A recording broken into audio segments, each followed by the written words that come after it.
안녕하세요. 시험 대비 디딤 영상 두 번째입니다.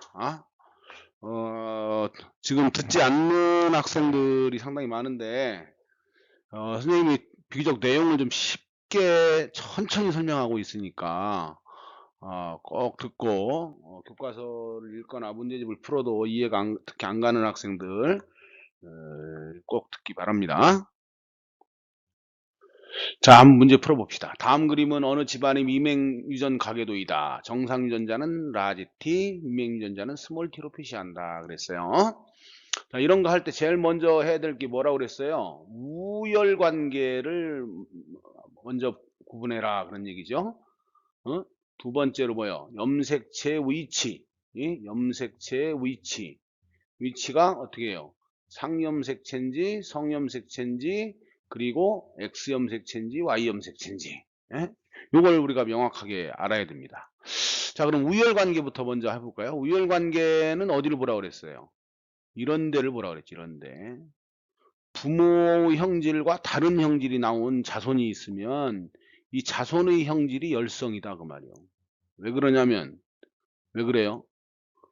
이 열성 형질을 준 사람이 누구예요? 부모가 줬잖아요. 그럼 부모가 누군가는 가지고 있었다는 얘기인데 부모한테 안 나타났잖아. 가지고 있는데도 안 나타났으니까 이게 열성이죠.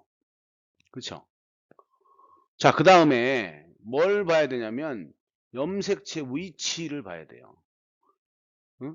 그러면 이제 Y 염색체에 위치한다 그러면 남자한테만 나타나야지. 그런데 여기 보면 여자도 나타나고 남자도 나타났죠. 그러니까 Y 염색체는 아니야. 여자는 Y 염색체가 없잖아요. 자, 그럼 성염색체 X인지 상염색체인지 어디를 보면 되냐면 요 열성 형질을 가진 딸을 보면 돼요. 열성 형질을 딸. 음. 그럼 어떻게 하면 돼요? 열성 형질을 가진 딸. 딸이면 성염색체가 뭐예요? XX죠. 그렇죠. 열성이 나타나려면 어떻게 해야 돼요? 두 개 다 X 다시 이렇게 돼야 되죠?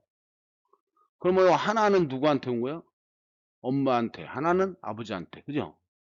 그럼 엄마가 하나 가지고 있는다고 하고 아버지가 어떻게 해야 돼요? X 다시를 하나 가지고 있어야 되죠. 그런데 아버지는 남자니까 X염색체가 하나밖에 없다고요. XY거든요. 그럼 하나밖에 없을 때 열성형질이 오면 나타나야죠. 근데 안 나타났지 여기. 그러니까 성염색체 X에 위치하는 게 아니다 그런 얘기예요. 응? 그러니까 성염색체 X에 X염색체에 존재하려면 딸의 형질과 딸이 열성일 때 아버지는 반드시 열성이어야 돼요. 여기가 열성이어야 된다고. 그러니까 이렇게 아닐 때는 이게 상염색체 존재한다. 이렇게 여러분들이 이해를 하셔야 되고 그 다음에 여러분들이 이제 교과서에서 미맹유전은 어떻게 된다. 상염색체에 존재하는 유전자라고 하는 걸 이미 배웠어요. 그러니까 배웠으니까 그걸 그대로 풀면 됩니다. 응? 그대로 풀면 돼요. 이거 선생님이 이걸 어렵게 하느라고 문제를 어렵게 하느라고 이걸 또 미맹인데 X염색체로 해놓지 않았냐 뭐 이렇게 생각하면 안 됩니다. 과학이라고 하는 건 사실과 위배된 걸 문제로 낼 수는 없어요. 응? 그러니까 미맹이라고 하는 게 상염색체에 존재하는 유전자라고 하는 걸 알기 때문에 여러분들이 쉽게 풀 수 있죠. 그러면 응?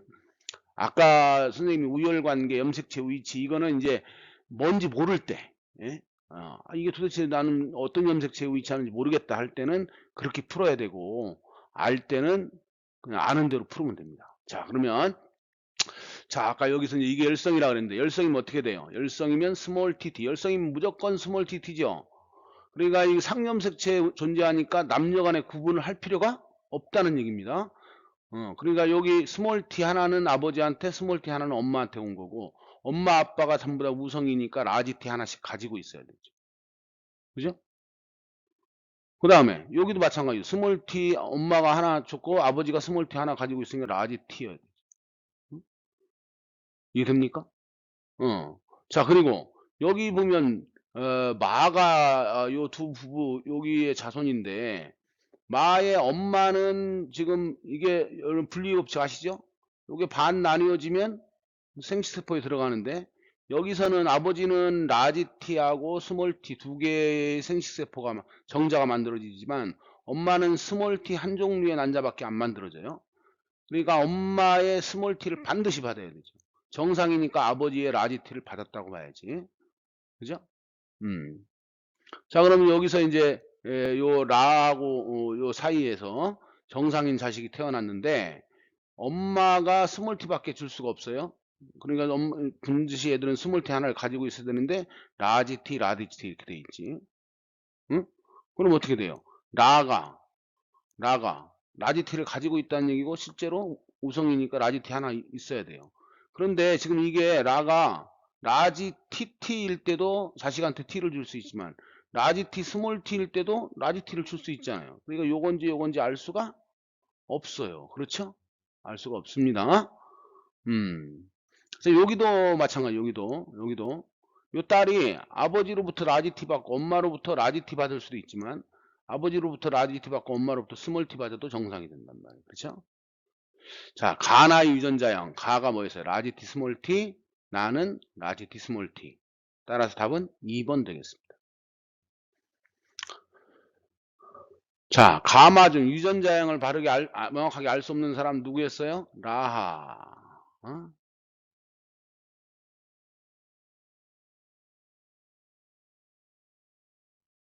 따라서 답은 2번이죠.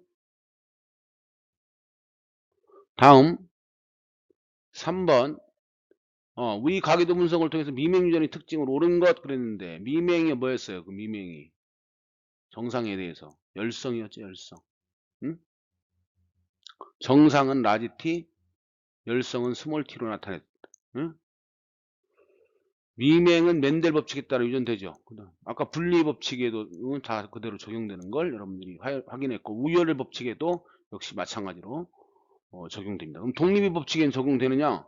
이거는 이제 하나의 형질, 미맹 하나의 형질만 가지고 있으니까 독립의 법칙을 여기서는 알 수는 없어요. 그렇죠? 여튼 간에 우열과 분리 법칙에 따라서 유전됩니다. 따라서 2번 맞죠? 미맹 유전자는 어디? 상념색체라고 했어요. 정상인 부모 사이에서 미맹인 자녀가 태어날 수 있죠. 아까 어디서 그랬어요? 여기서 라지티 이렇게 됐죠. 그런데 여기서 어떻게 돼요? 스몰 t만 나왔죠. 그러니까 정상인 부모 사이에서 열성인 미맹이 태어날 수 있습니다.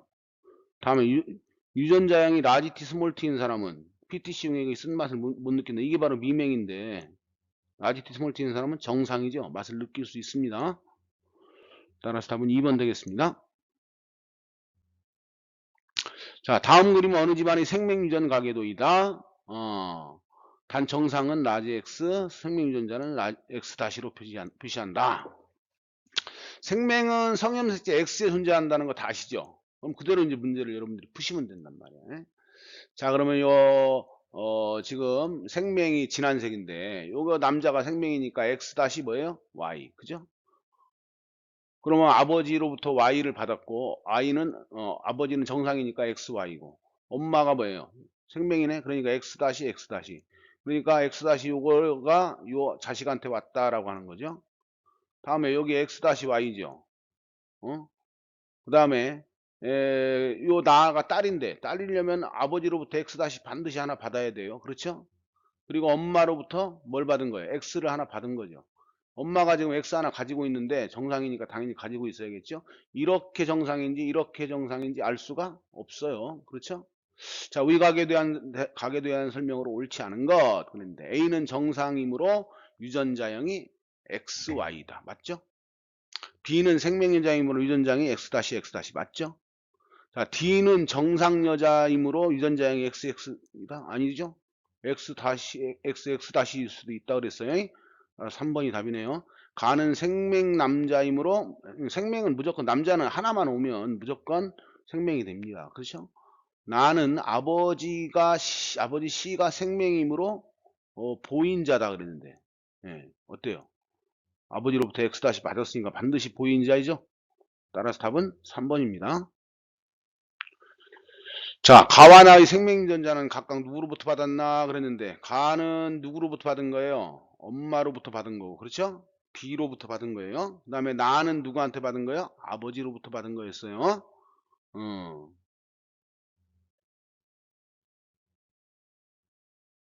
다음 가나 사이에서 딸이 태어날 경우 여기는 x-y고 아까 여기는 뭐였어요? x 다시였죠.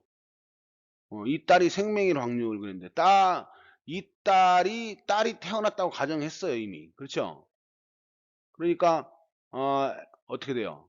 딸이 요렇게 돼도 요렇게 돼도 딸이죠. 그러니까 x 다시나 x 다시 x 다시 이렇게 되죠. 요거 확률과 요 확률이 어떻게 돼요? 1대 1이 됩니다. 그죠? 음.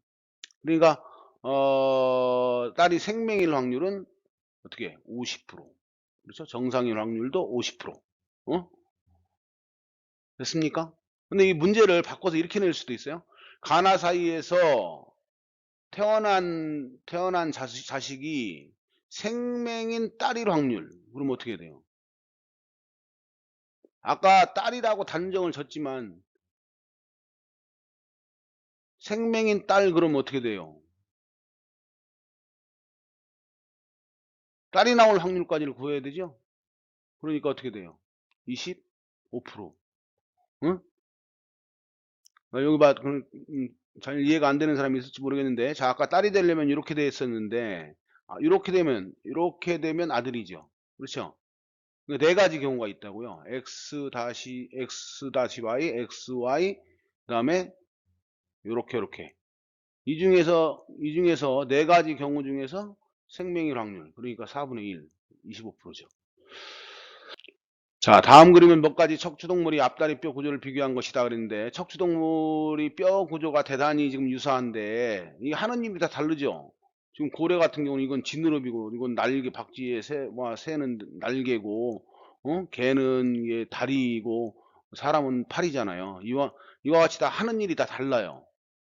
근데 하는 일이 다 달라서 다른 줄 알았는데 안에 해부해 보니까 구조가 대단히 비슷하더라. 알고 보니까 비슷하더라. 이게 무슨 기관? 상동기관. 그렇죠? 자, 위 그림에 대한 설명으로 옳은 것. 진화의 증거 중 화석에 의한 증거다. 응? 맞아요? 음. 이건 화석에 의한 증거가 아니죠. 뭐예요? 살아있는 걸 해부해 봤잖아. 응? 살아있는 걸. 이건 몸의 구조를 비교한 거예요. 몸 구조를 비교한 증거지 화석상의 증거가 아닙니다. 자, 기본 구조는 다르지만 기본 구조가 어땠어요? 아까 같았죠? 기능이 달랐죠? 그리고 2번도 아니에요. 자, 기본 구조는 같으나 환경에 따라 모양과 기능이 변한 것이다. 이게 답이죠. 그죠? 음.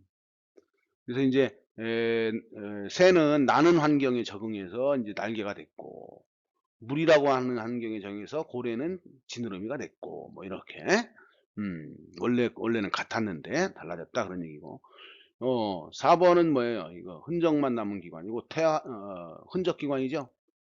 자, 비슷한 환경에 살다 보니 점차 구조와 기능이 서로 닮아가고 있다. 이거는 상사 기관에 대한 얘기죠. 서로 달랐는데 뭐예요? 새의 날개하고 그다음에 곤충의 날개. 똑같이 날개 똑같잖아요. 똑같은데 이게 원래는 다른 거였단 말이죠. 새의 날개는 뭐요? 응? 이건 뼈가 이제 중심이 된 거. 곤충은 이건 날개가 표피가 변해서 된 거랍니다. 이게 발생 기원이 달라요. 다른데 같아진 거. 이 같은데 겉으로 보니까 날개로 같은데 알고 보니까 이렇게 다르더라. 이게 바로 뭐예요? 상사기관에 대한 얘기예요. 상사기관. 자, 다음 그림은 기린이 목이 길어지게 된 과정에 대한 두 가지 이론을 나타내는 것이다. 그런데 요거는 뭐예요? 목을 점점 위에 있는 나무를 먹으려고 목을 점점 느리다 보니까 자주 사용하다 보니까 목이 길어졌다. 이게 바로 무슨 설? 용설입니다. 그렇죠? 쓰면 발달하고 쓰지 않으면 퇴화한다. 근데 기린의 목이 이렇게 큰 거, 작은 거 이렇게 다 다양한데 그중에 이게 목이 큰 것들만 먹이를 잘 먹을 수 있어서 짧은 것들은 죽고 큰 것들만 살아남았다. 그래서 목이 길어졌다. 이게 바로 무슨 설? 자연 선택설. 그렇죠? 음. 이거는 라마르크가 요거는 누가? 다윈이 제안을 했어요. 음. 그리고 이제 용불용설의 단점은 뭐라고 그래요? 용불용설의 단점은 응? 후천적 태어나서 얻은 형질, 후천적인 형질, 즉 획득 형질은 유전되지 않는다라고 하는 거죠. 그죠? 다윈의 단점이 뭐였어요? 어, 개체 변이를 설명할 수, 개체 변이 원인을, 개체 변이 원인을 설명할 수 없었다. 그런 얘기죠. 어? 이게 바로 자연선택설의 단점이에요. 개체변이라는 게 뭐예요? 개체들만의 어떤 건 목이 짧고 어떤 건 목이 길고 그런데 이게 왜 목이 긴 것과 짧은 것이 이렇게 다양하게 나타나느냐 라고 하는 것을 좀 더 다른 얘기로 이렇게 얘기하면 돼요.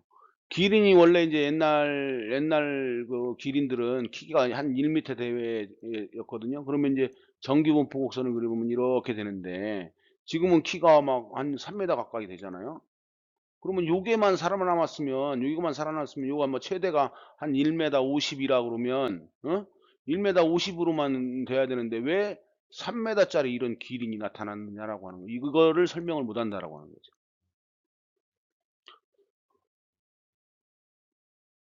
자, 그림 가와 관계 있는 거, 위에 게 그림 가예요. 답은 용불, 용설입니다. 그렇죠? 다음. 다음 설명과 관계에 있는 진화설의 기와 이를 주장한 사람은 자주 사용하는 기관은 발달하고 사용하지 않는 기관은 퇴화하며 이런 형질이 자손에 유전되어 진화가 일어난다. 이게 바로 무슨 설? 용불, 용설. 가였죠? 라마르크라고 그랬어요. 자, 가나의 진화설이 관련 있는 용어를 각각 바르게 짝지은 것은 그랬는데, 답은 뭐예요? 돌연변이, 시리적 격리, 자연선택, 획득 형질, 개체 변이 중에 용불용설은 획득 형질에 대한 얘기고, 그렇죠?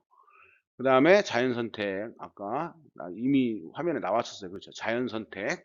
따라서 답이 4번 되겠습니다. 자, 오늘도 두 번째 영상 잘 들으셨습니까?